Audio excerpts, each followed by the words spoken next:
Ladies and gentlemen, thank you very much for joining us today, taking time out of your presumably busy schedule. Now we'd like to begin TMC's FY26 Q2 financial results briefing. I am Irie from Corporate Communications. Pleased to be your MC today. Now I would like to invite our Chief Financial Officer, Kenta Kon, for his presentation. Kon-san, over to you.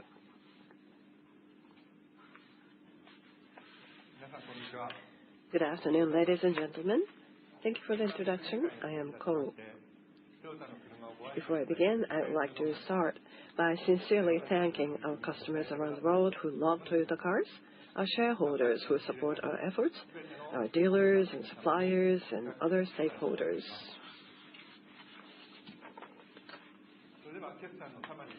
Here is a summary of Q2 results. Our operating income for the first half of this fiscal year was 2 trillion yen. Despite the impact of U.S. tariffs, strong demand supported by the competitiveness of products has led to increased sales volumes, mainly in Japan and North America, and has expanded value chain profits. The full-year operating income forecast is 3.4 trillion yen.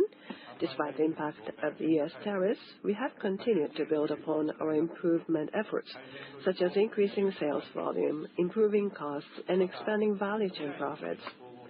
We are steadily translating comprehensive future investments into improved productivity and increased returns, with a strong focus on improving the break-even volume. As for shareholder returns, to reward our long-term shareholders, the interim dividend is raised to 45 yen per share, and the full-year dividend forecast is 95 yen per share. As announced at the Japan Mobility Show 2025, we will clearly define the 5 brands of the Toyota Group with clear directions. A diverse range of products meet the needs of each individual customers and thereby expanding choice for our customers. I will now delve into our financial results for the period ended September 2025.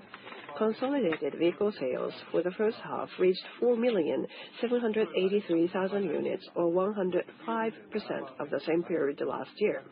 Toyota and Lexus vehicle sales totaled 5,267,000 units, or 104.7% compared to the previous fiscal year. Thanks to a strong demand from customers around the world, vehicle sales increased mainly in Japan and North America. The ratio of electrified vehicles rose to 46.9%, driven mainly by strong HEV sales in regions such as North America and China. Consolidated financial results: sales revenues of 24,630.7 billion yen, operating income 2,005.6 billion yen, income before income taxes 2,478.1 billion yen, and net income of 1,773.4 billion yen. The factors that impacted operating income year-on-year are shown on the slide. Now, the geographical operating income. In Japan, operating income decreased mainly due to the impact of exchange rate fluctuations and increased expenses. In North America, it decreased because of the impact of the U.S. tariffs. Other regions saw an increase mainly due to higher sales volume, improved model mix, and other factors. Our China business saw an increase in operating income and share of profit of investments accounted for using the equity method. Operating income in the financial services segment increased largely due to an increase in loan balances. Now we will move on to the shareholder returns. We will raise the interim dividend by 5 yen compared to the previous fiscal year to 45 yen per share. The forecasted full-year dividend will also be increased by 5 yen, reaching 95 yen per share. We will continue to increase dividends in a stable and continuous manner to reward our long-term shareholders. As for share repurchases, In June of this year, we passed a resolution to establish a repurchase program of approximately 3.2 trillion yen as part of taking Toyota Industries Corporation private. Therefore, no new share repurchase program will be established at this time. We will continue to conduct flexible repurchases of shares, considering factors such as common stock prices. Next, I'll explain the forecast for the fiscal year ending March 26. Consolidated vehicle sales remain unchanged from the previous forecast. Toyota Lexus vehicle sales have been revised upward by 100,000 units to 10.5 million units. Through the strong competitiveness of our products, we will capture even more robust demand, particularly in North America. Next, let me explain the full-year consolidated forecast. We have adopted the full-year Forex rate assumptions of 146 yen per dollar and 169 yen per euro. Our forecasts for the full-year consolidated performance are sales revenues of 49 trillion yen, operating income of 3,400 billion yen, income before income taxes of 4,180 billion yen, and net income of 2,930 billion yen. The factors impacting operating income year-on-year are as stated on the slide. Despite the impact of U.S. tariffs amounting to 1.45 trillion yen, improvement efforts such as increasing volume, model mix, cost reductions, and expanding value chain profits are expected to result in a positive impact of 0.9 trillion yen. To maintain and strengthen our earnings power, we will work with all stakeholders, including suppliers and dealers, to leverage results of the strengthening of our operational foundations to further improve productivity. I believe everyone here has seen the models we unveiled at the Japan Mobility Show. These cars speak more for themselves than I ever could. Each and every product is something that could not be created overnight.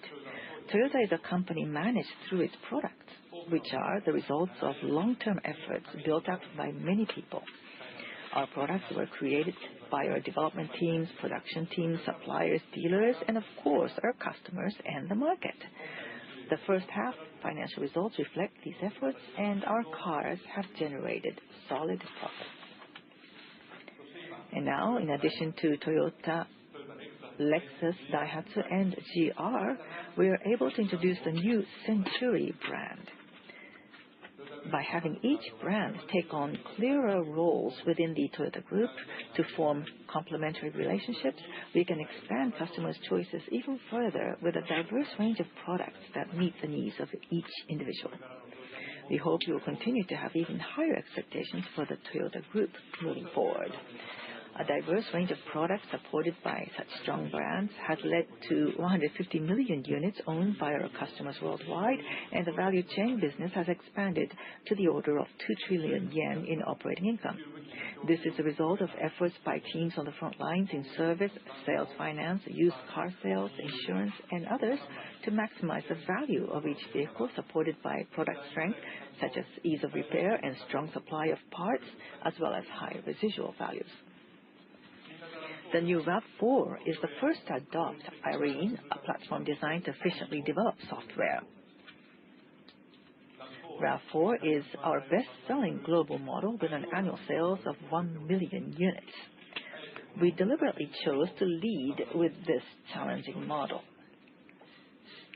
By utilizing the vast amount of data collected from roads and vehicles around the world, we will develop and refine SDVs together with our customers.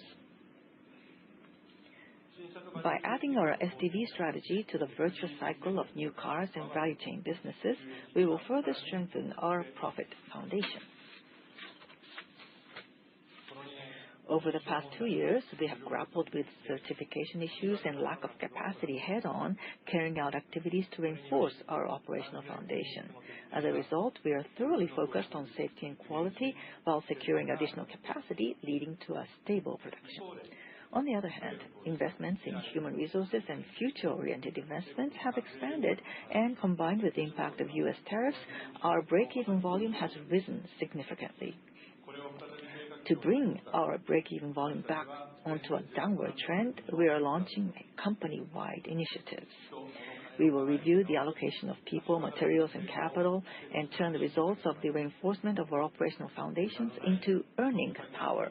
We will pursue waste-free value-added work and improve productivity, and also continue to focus on improving the break-even volume. This concludes my explanation of the financial results.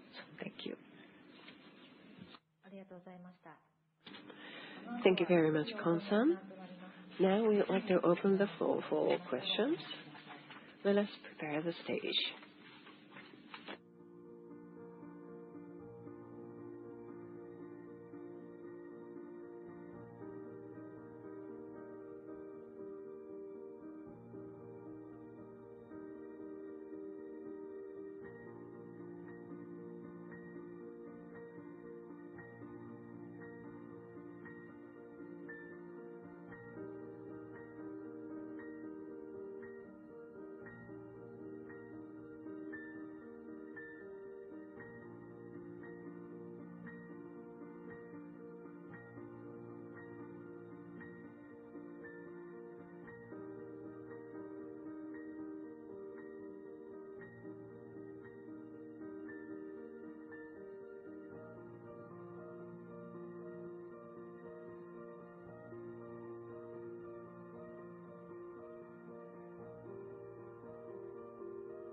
Thank you for your patience. Now let us start the questions and answers session.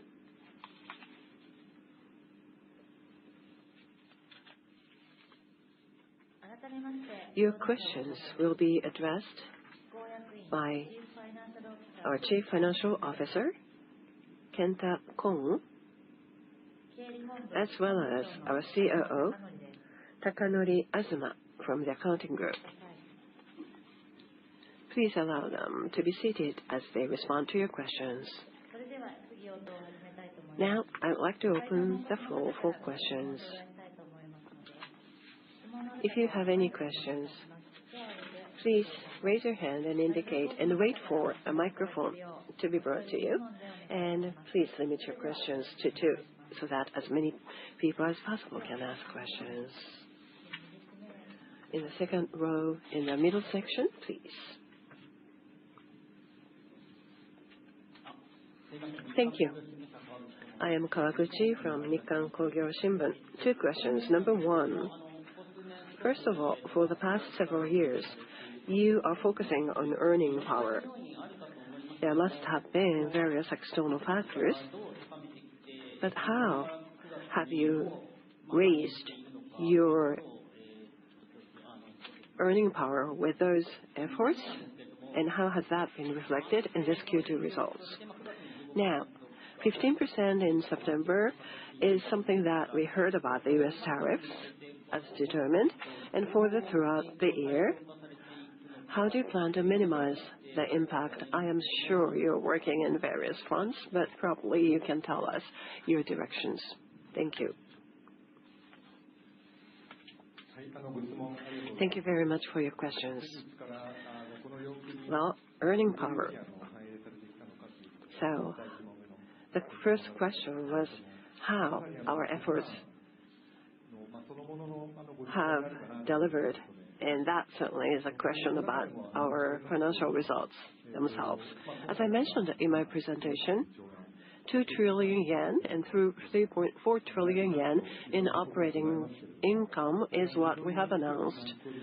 We do have external factors, of course, but we do have global customers with very strong demand for our products, and we feel that day in, day out, because of the high quality and the power of our products, which has been the result of our accumulated efforts.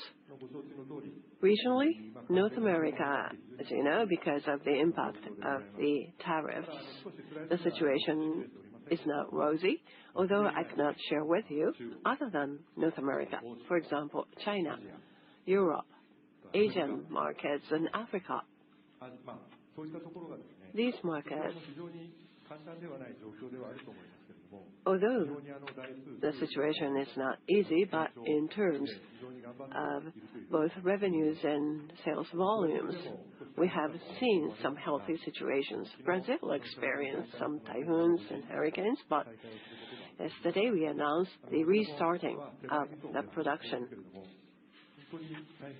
Actually, that has been brought forward by tremendous efforts made in the front line of our business, and that certainly is a very important part of our earning power.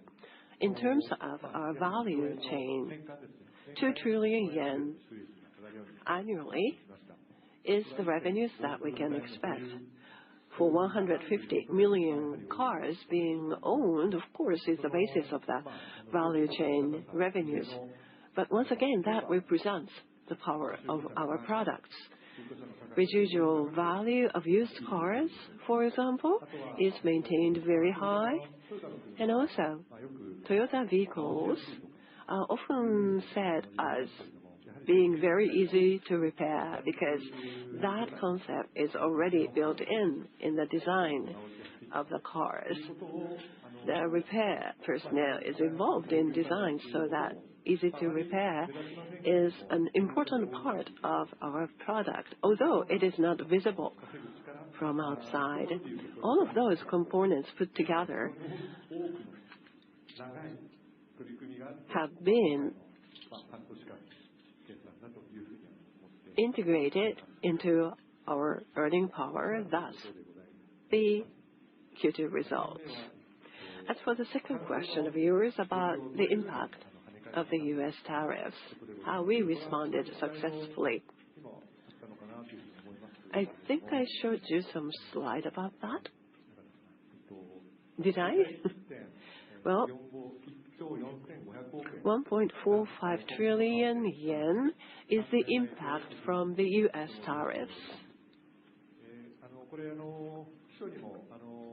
At the beginning of the year, our president, Sato-san, talked about this. We really should not panic and try and respond hastily by raising prices of the cars. That's not our way. For each vehicle, each model, each region, we will scrutinize the competitive landscape and the market, and we carefully determine the price point. And as you can see on this slide, and of course the efforts were not solely made to respond to the tariffs, but as you can see on the right-hand side, our improvement efforts amounted to 90 million yen. 900 billion yen. 900 billion yen. And of course, that includes strong sales, reflecting strong capacity of the product as well as the value chain revenues. Do you have anything to add? Probably not. Thank you for your question. Thank you very much. Next question. So, next to that previous questioner.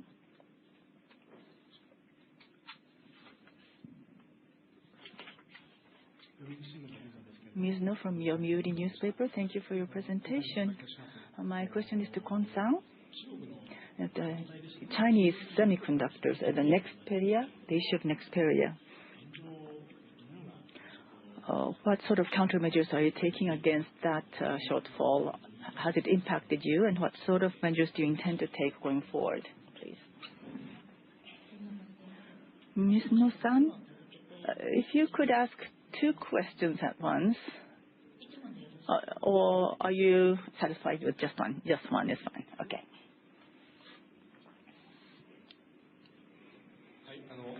Thank you.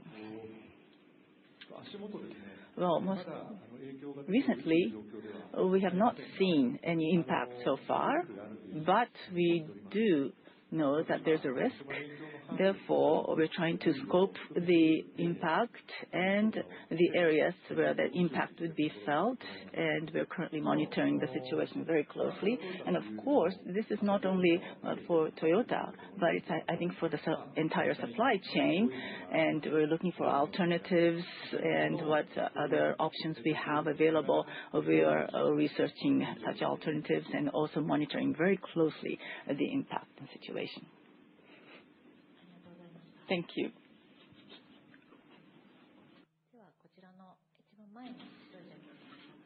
Now the person with a white jacket in front.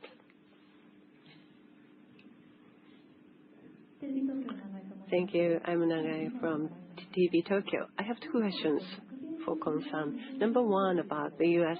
market forecast. For the entire year, you have made some changes.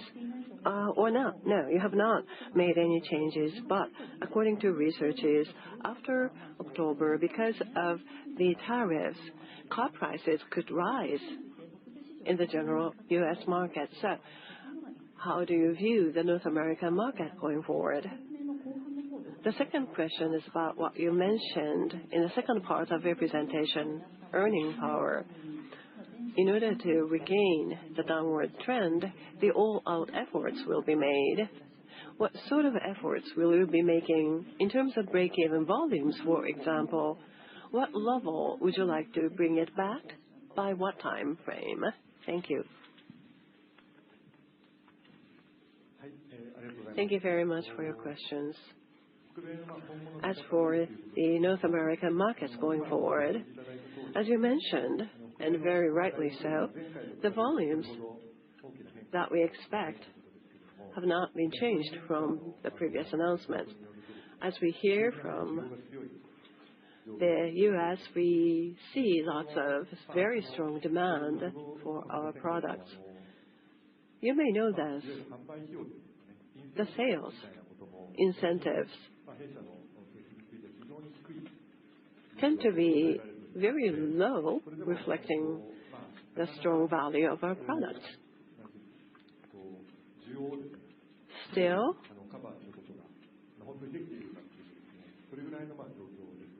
we can barely cover the demand, and our inventory level tends to be rather low. And of course, on the front line, they are doing their very best in producing the number of cars needed. In terms of sales, therefore, we expect very healthy situations going forward. Now, about the break-even volumes in our earning power, I said that we will be making an all-out efforts involving different and various activities and initiatives. There are so many, I don't know which one should take the highest priority, but enhancing the value-add work, eliminating wasteful tasks. For example, wasteful time of meetings with lots of people involved without much contributions. And of course, we'll be very careful in determining price point. And increased sales certainly reduces break-even volumes, our value chain revenues as well. We do not have the clear goals in terms of quantities, but we have seen this trend of increasing break-even volumes, and we would like to see it decline. Thank you. Second or third row from the back, yes.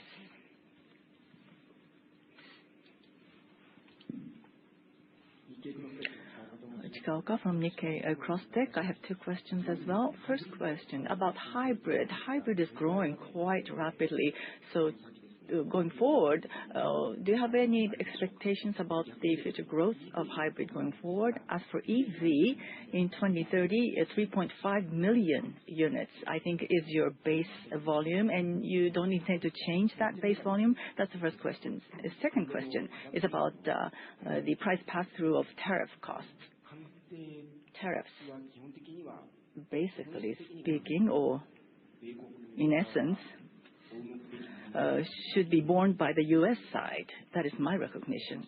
If so, well, you mentioned that there's a strong demand for Toyota, which means that perhaps 15%, the entire tariff could be passed through to prices. And then for Toyota and for your cooperating companies, that would lead to increased profit and would be beneficial for both. So would you say this is not as simple as that? Could you tell me your thinking on this point, on this issue? Yes. May I? Regarding hybrid vehicles, it is growing very rapidly, and would that continue going forward, I guess, is the gist of your question.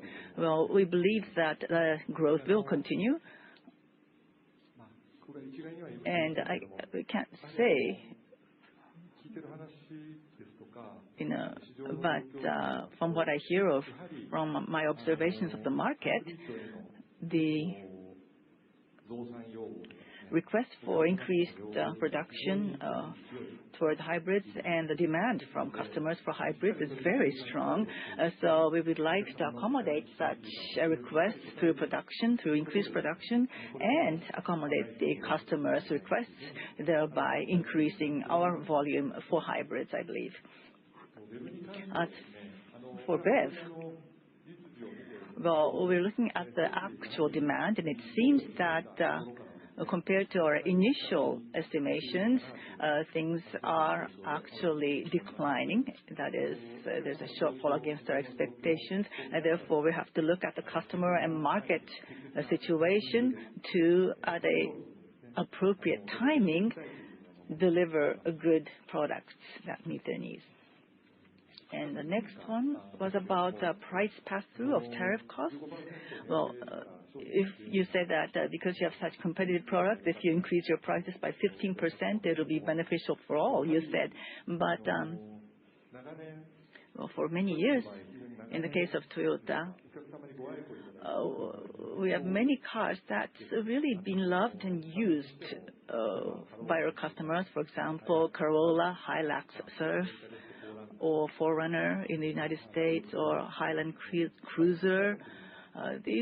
We have many different models, and many customers are loyal to these brands. They continue to use them many years, and many of our customers are fans of our cars, which means that for us to price these vehicles out of the expectations of customers is very difficult for us to do. So we want to enhance the value of these cars in order to charge the customers an appropriate price that meets that value. Because if you outprice the customer's expectations, you can really lose their loyalty. So our method would be to take it step by step. As for hybrids, in 2025, I think somebody said it will reach 5 million units. Perhaps it was a goal that somebody mentioned. I'm sorry, I'm not quite sure about this, but 5 million in 2020 something. Do you have a goal like that, a numerical target?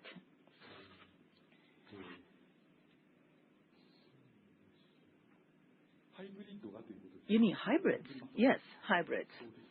Really?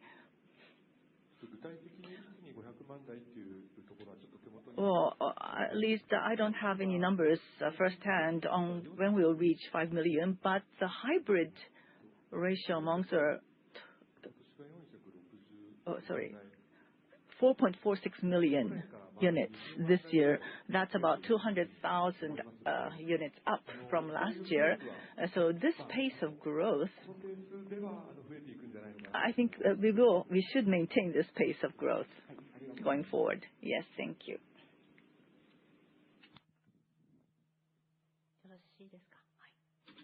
Thank you very much for your questions. Now, this person in the second row in this section, please. Thank you very much. I am Nakano from Nishi Nippon Daily. Now, I have two questions. The first question is about Kandamachi in Fukuoka Prefecture, the battery plant for EVs. In April, you were to sign the MOU with the prefecture, but now it has been prolonged and postponed to autumn. What is the progress? And also, 2028 start of operation that has been planned, as well as the production capacity. Have there been any changes to your original plans? The next question is about taxes. Under Takaichi, Prime Minister Takaichi, the tax treatment minister has been appointed,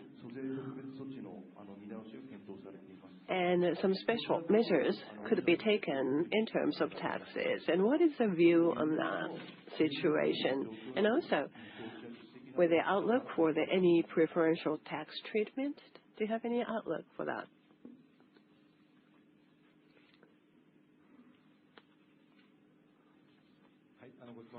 Thank you very much for your questions. As for the first question, Fukuoka Kanda Battery Factory, ongoing study continues. So I heard, that is. Well, we are talking with the Fukuoka government and stakeholders in Fukuoka Prefecture currently. As for the taxation, well, we have seen the changes in the administration in this country. Now, there are various taxes involved in automotives, and revising and changing of those taxes have been something that JAMA and other organizations have been advocating toward the government. Well, when it comes to taxes, we have to consider how we may be able to maintain monozukuri and production in this country in a healthy way. It's very important for the entire industry, not only for the automotives. I hope any form of taxes will be able to enhance domestic demand for the industrial products. Therefore, it is my belief that JAMA will continue to advocate for that. Thank you very much. Thank you. And then the person in white at the very back of the room. From Kyodo, my name is Tokumitsu. Thank you for your presentation. I also have two questions. First question, the Japan Mobility Show is now on, and I saw the exhibit there, and the Century branding has come to a milestone, I think. But I think that some of these pilot cars are also viewed toward mass production. So do they represent the future production plans of Toyota? The second question is about the impact of tariffs. You said it was 1.4 trillion yen, but now that's been increased to 1.45 trillion, so slight increase. And in August, you had calculated on a reduction in auto tariffs, but you did make that modification because after the imposition of the actual tariffs in September. Is that the reason for this slight increase? Is the question. Yes, thank you. Regarding the Japan Mobility Show, thank you very much for coming to our booth at the Japan Mobility Show. As you said, well, I don't know if we intend to mass produce all of them, but of course several of these models will be marketed in the future. At least I believe they will be. And I think this attests to the strength of our product competitiveness. That's it in a nutshell. But especially the Century brand was launched. We were able to launch a totally new brand called Century, which I thought was a very big step forward, because currently New car names, new models are very hard to come by, but to starting a totally new brand, I think was a major initiative in the company, and it's also a big message from us. The launch, you may have heard the presentation to launch Century. Our chairman Toyoda said, "This is the pride of Japan." He said, "Century, the car, and the brand is the pride of Japan," he said. So from that perspective, it goes beyond just a car model. I mean, I think in Toyota, it represents not just a model, but something beyond that. So I do hope that you will take it as such. Thank you. Regarding the second question, may I address that question? In the first quarter, it was 1.4 trillion, but now we've added 5 million, and as you said, from mid-September, there was a 15% tariff imposed. That is, the tariff level was decreased, and so this is based on a recalculation of the impact of tariffs. And the tariff impact will hit not only Toyota, but also our suppliers, and about 70% of parts and components. Well, the components and parts manufacturers account for 70% of the market. So we want to work together with them to overcome this. When I visit the suppliers, each supplier has, for example, embarked on labor saving and also changing their processes, etc., to challenge new initiatives to address the impact. So in addition to the product competitiveness, we would like to muster our forces together as a manufacturing industry to overcome the tariff issue. Thank you.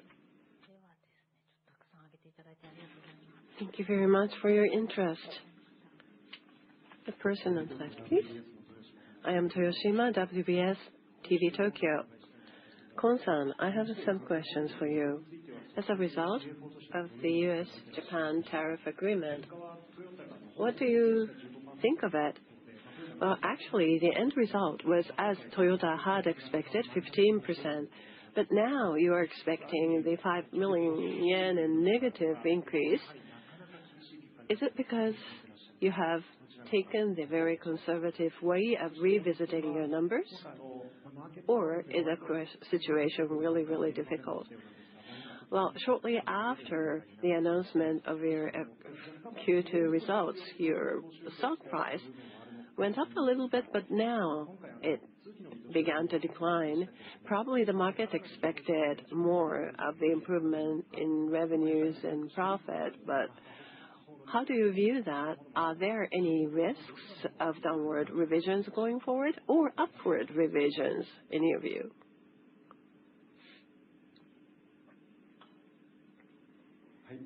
Thank you very much for your questions. Well, to be honest with you, what do we review the situation? Well, striking the agreement itself is something that we are extremely thankful to the government officials. Without anything being decided, we really cannot plan on production in the automotive industry, which certainly is a very big industry. So uncertainties would not lead us to focus, cannot plan on cost reduction, cannot plan anything. Therefore, I really would like to thank all those people who are involved in the negotiations. And it is not a small improvement, and certainly we will have to work on what we can do, both short-term and mid to long-term, in order to make further improvement, not only North America, but procurement, production, sales, and marketing. All of us have to work together to bring about some positive results. Are you relieved, or do you still see the situation to be rather difficult? Well, I would say both. Well, upward revision or downward revision possibilities. Actually, we are often called being very conservative in our projections, but I do believe we are being pretty neutral about this. But of course, toward the end of the year, we certainly do make efforts so that we can provide you with even the slightest upside. Thank you very much for your questions. Now we'd like to entertain questions from participants online, and after that we'll come back to the people in the audience for questions. So those of you with questions online, if you could push the hands up button on your screen, and then we will call out your names, then turn on your cameras and your microphone and ask your question, please. Okay, Terasaki-san from Best Car, please. So we'll switch screen to you. So please do start speaking when you see your image shown, projected on the screen.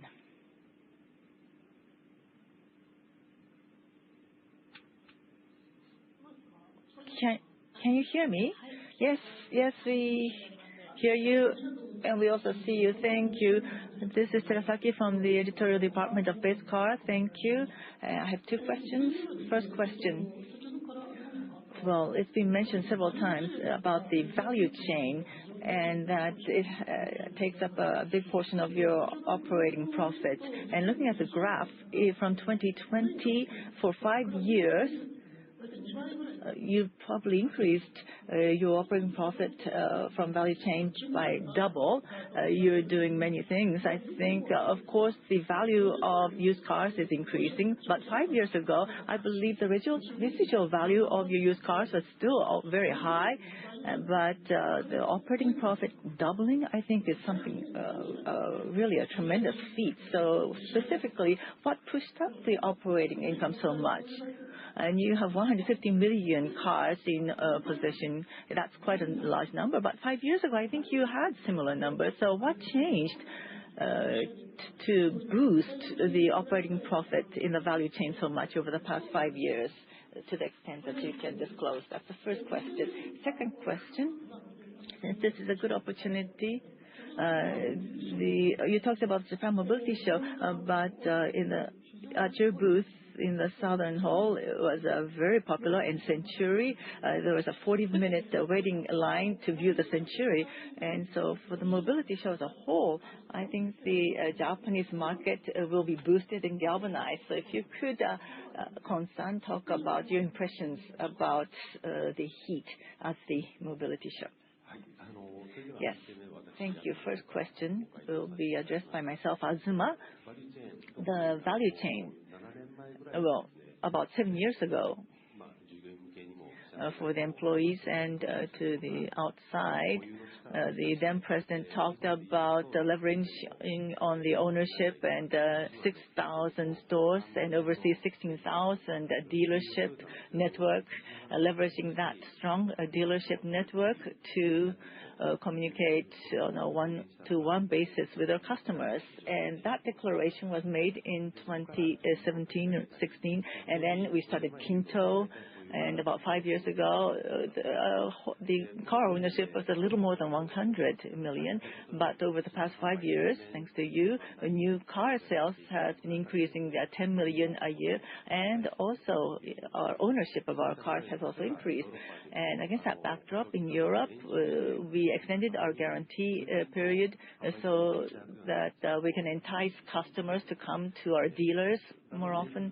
And as the years go by, we lose contact with our customers, but we wanted to recapture that contact, to have them come to our dealers and purchase supplies and accessories. And that cycle has now begun to turn, and that's now expanding from Europe to the other regions. So that's one major initiative that led to this. And in Asia, we offer second parts that is more inexpensive accessories and supplies, and also financial services are provided.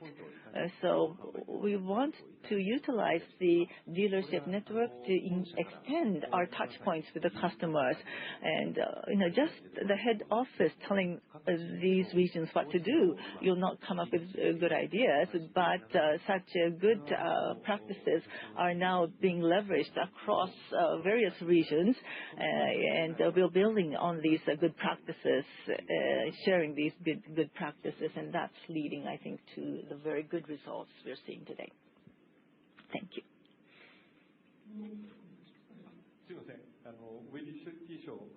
About the Japan Mobility Show, thank you very much for your attendance. And my impression about the Japan Mobility Show was your question. Well, we had such a large turnout, so many customers who were viewing our cars with joy, and I was very, very happy to see the delight on their faces. The Japan Mobility Show, motor show. Well, I think all across the world, you see regions where the scope or scale of these mobility shows are being reduced, and they're shifting toward the electronics and the electrical components on cars. But in Japan, we call this a mobility show. It's a show for mobility. And to have so many people come and delight in these exhibits and have fun, we were really encouraged and heartened by them. And looking at the smiles on the faces of customers, we were very, very happy ourselves. Thank you. Terasaki-san, thank you very much. Now, let's come back to the on-site journalists. In the middle section, the second row from the front. I am Matsumi from Chunichi Daily. Thank you. About the United States, I have two questions. President Trump the other day talked about $10 billion investment for Toyota to build a new plant in the United States. So what is your take on what he has said? And have you made any changes to your investment plan in the United States? So that's the first question. The second question, the U.S. government talked about Toyota expanding its dealers network to sell other brands' cars. Is it true? And if it is, when are you starting that effort? Thank you. Thank you for your questions. For one thing, $10 billion, I read that in news. Well, the United States really wants to see employment increasing, and customers should be served with next generation of cars and services. Therefore, we do plan sizable investment plan going forward.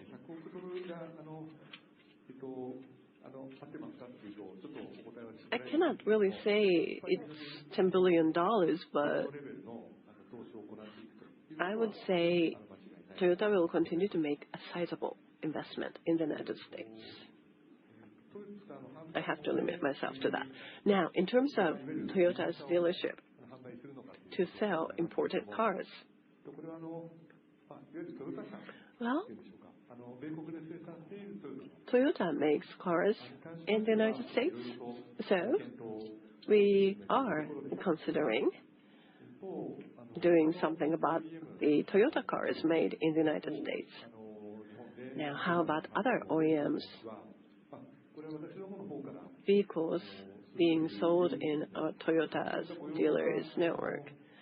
Well, it is not for us to decide, but if there are any demand or requests for that end, then we may consider it. Thank you. Yes, the person in front of the microphone with the spectacle. Ohira from Asahi newspaper. It's related to that issue. I have two questions on tariffs. First question. Toyota, you're considering selling U.S.-made cars in Japan, and that was announced when President Trump came to Japan. But considering the briskness of the U.S. market and also the U.S. and Japan production capabilities and cost of transportation, it doesn't seem to be very economically rational. So what would be the goal or what would be the motivation of doing this if you're going to do it? Also, second question in relation to that, for the cars assembled in the United States, conventionally, you are procuring parts from across North America. Now, these parts may be replaced by U.S. domestic-made parts. Are you considering such a shift, or have you already started such initiatives?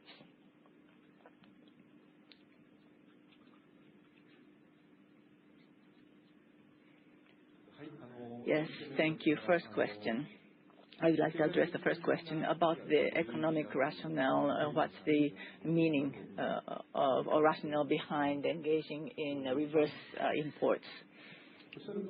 As you say, when you look at the economic situation currently, it may not be such an economically rational initiative, but it may deliver to Japanese customers products that are not easily available in Japan, and of course the model segments, etc., and how to price these models, what sort of a supply structure we will take. There are many challenges, so we will consider all these challenges to consider what sort of business we can make out of that offering. So we're currently making preparations now. So that's it for the first question. Thank you. Regarding the second question about the local production in the United States, and of course, this is not just limited to the United States, but in all regions of the world, we want to produce locally and procure locally so that we can manufacture cars on that basis in each region. For example, this year in North Carolina, we have built a battery plant, which was a major decision, and this led to increasing the local procurement rate in North America. So our plan to produce locally as much as possible remains unchanged. So we would like to move or make efforts for that end going forward. How about Mexico? How about replacing with Mexican parts? Are you considering such a possibility? Well, currently, we have no concrete plans to do that yet, but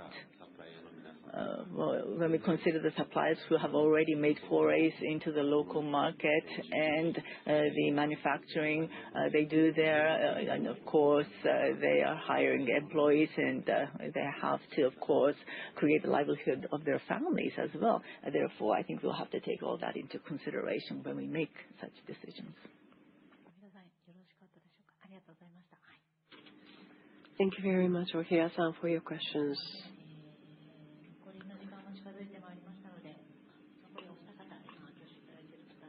The two people who have raised their hands will be the last two to ask questions. Let's begin with you. Thank you. I am Fukui from Nikkan Jidosha Daily. I have two questions. So your sales remains brisk because of your product competitiveness. Even the ever better cars that you have advocated for the past 10 years certainly delivered the results. Now, at the mobility show, you announced a new brand strategy, which sounds a bit futuristic.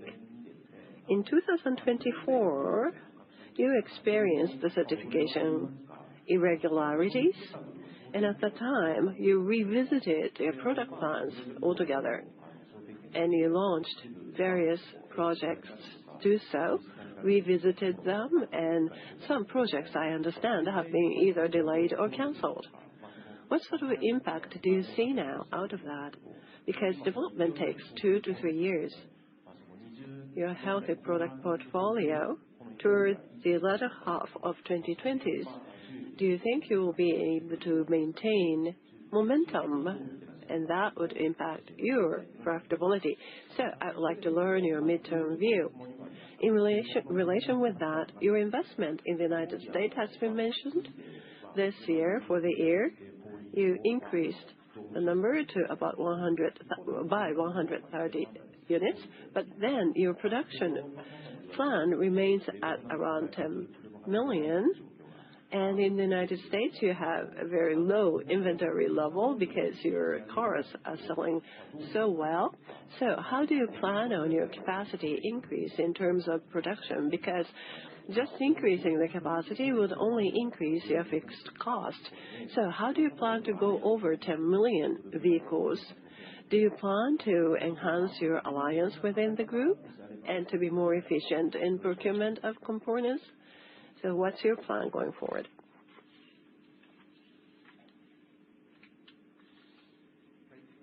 Thank you very much for your questions.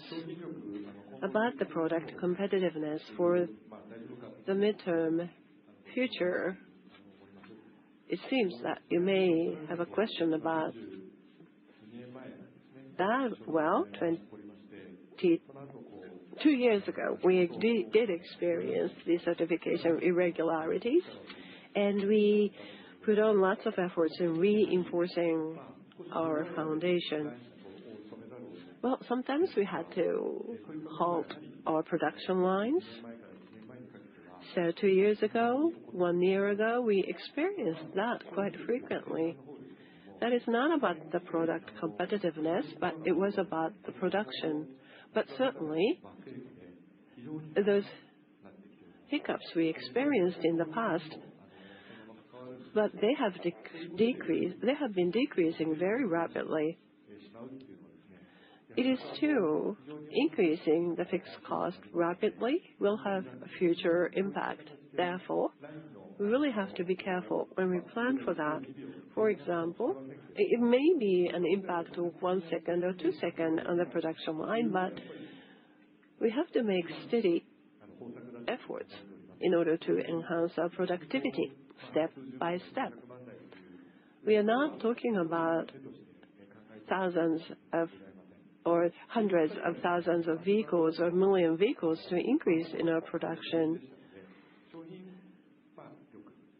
So when it comes to the product competitiveness in the midterm, we will make sure that we will maintain that going forward. That's all from myself. Anything would you like to add? Thank you. Final question, the person in the very front row.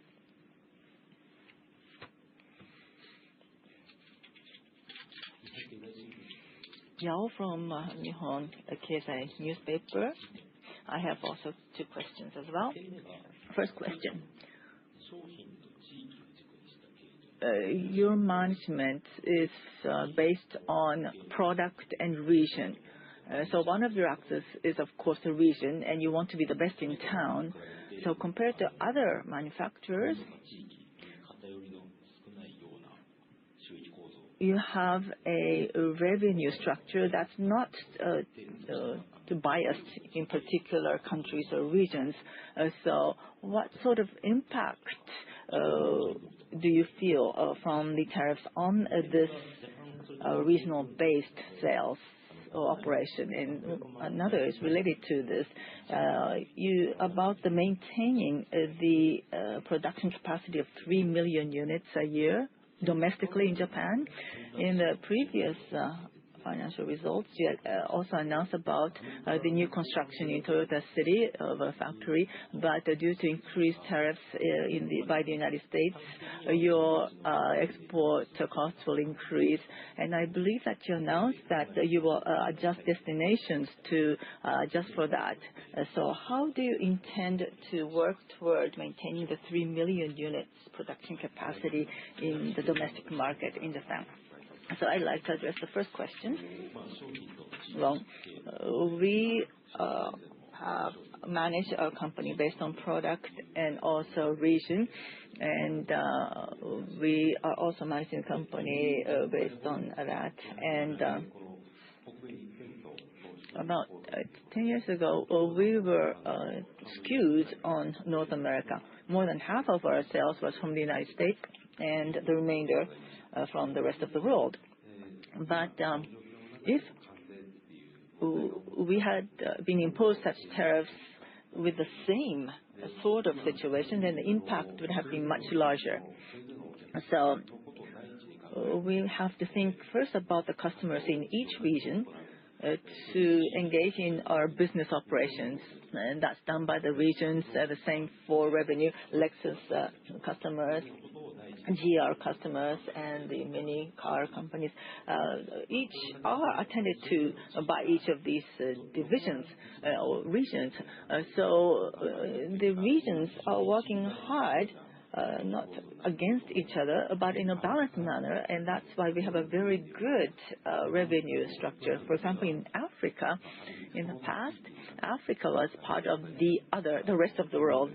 Also, Latin America was the same. But these regions have been referred or transferred to Toyota Tsusho, and with Zephyr, I think it's being run by, that business is run by people who think first about Africa.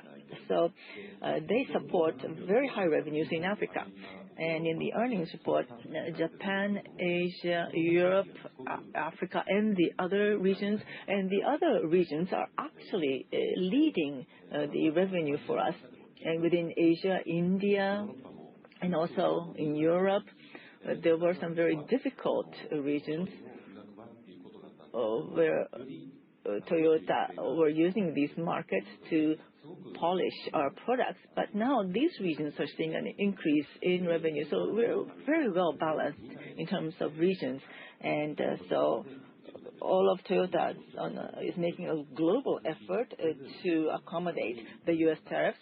So we would like to ask each of the regions to actually focus on their respective regions and the businesses there. Regarding the 3 million production capacity and our strategy vis-a-vis local production, well, 3 million units domestically is a very, very important goal for Toyota. We have the field, Gemba, right next to the production facilities, which enables us to turn that cycle very rapidly, and that would help monozukuri or manufacturing prowess in Toyota. And so that becomes a source of our global competitiveness, I believe. Of course, to safeguard monozukuri or manufacturing in Japan, we need to maintain or retain a significant amount of domestic production, because if that declines, and then the supply chain will also weaken, that could lead to or impact jobs and others. And so we have to earn foreign currency and purchase resources to run the domestic business. I think that's how we survive. And so domestic production in Japan must be safeguarded and protected. On the other hand, local production is important too in many ways. And I think to manufacture where the customers are, to sell where there is a market for the product, or to produce where there's a market for the product. And also, we must develop components and parts or vehicles that match those needs. And then that's best produced locally. So in Japan and non-Japan areas, perhaps we can allocate the production of different models. That sort of adjustment is done. But we don't intend to transfer something drastically from Japan to the United States or overseas to Japan. We're not discussing such drastic measures. We will continue as we have in the past. Thank you. Thank you very much, ladies and gentlemen. It is Now, time to close the session. Thank you very much for being with us today. Now, please excuse the presenters. With this, we would like to conclude TMC's FY26 Q2 financial results briefing. Thank you very much.